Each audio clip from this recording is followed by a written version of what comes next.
প্রতিনিধি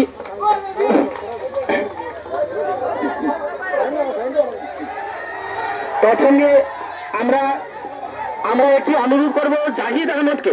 জাহিদ আহমদ বিতর্কন দলের ক্যাপ্টেন, ওনার কাছ থেকে আমরা এই টুর্নামেন্টে যে উনি যে উদারতার পরিচয় দিয়েছেন, এই অঞ্চলের মুরব্বীদেরকে যে সম্মান দিয়েছেন, তার জন্য ট্রফি তো আছেই, তো কিন্তু ওনাকে বিশেষ করে একটি গামছা দিয়ে বরণ করার জন্য আমি আজমল হোসেনকে অনুরোধ করছি। হাততালি দিয়ে অত্যন্ত সুন্দর একটি ভূমিকা নিয়েছেন।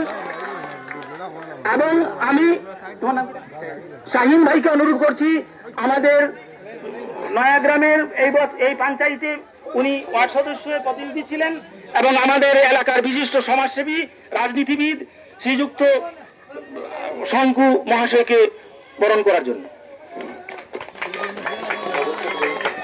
বাবুল ভাই চলে গিয়েছেন সম্ভবত আমাদের এখান থেকে।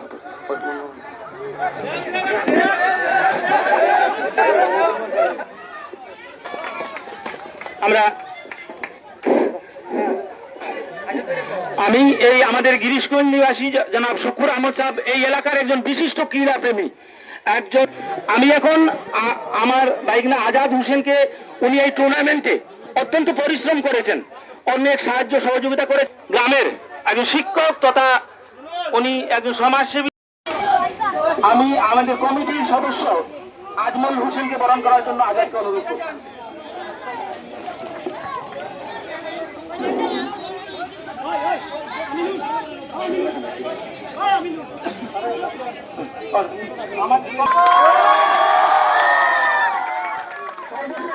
আমাদের বরণপালা আমরা বিলম্ব হচ্ছে না, তাই আমরা ক্ষমা চাচ্ছি এবং আমাদের অন্তর থেকে আমরা এই যে গত বছর হোক এইবার হোক সমগ্র এই অঞ্চলকে যে একটি ফুটবলের আনন্দ উপভোগ করতে যে করেছেন, সেই নামটি হচ্ছে জাহান চৌধুরী। অত্যন্ত হয়তো বয়সে ছোট হলেও যার উদ্যোগে শত সহস্র মানুষ, হাজার হাজার মানুষ এই ফুটবলকে উপভোগ করতে পেরেছে। তাই আমরা কমিটির পক্ষ থেকে, অঞ্চলের সকলের পক্ষ থেকে, এই এলাকার পক্ষ থেকে আবারও আগামীতে উনি যেন আবারও এই ফুটবলে যেতে পারেন,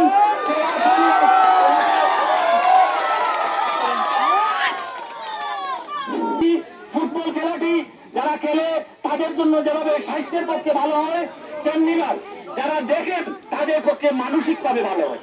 তাই উনি যেভাবে খেলোয়াড়দের স্বাস্থ্যের পক্ষে সাহায্য করেছেন এবং দর্শকদের মানসিক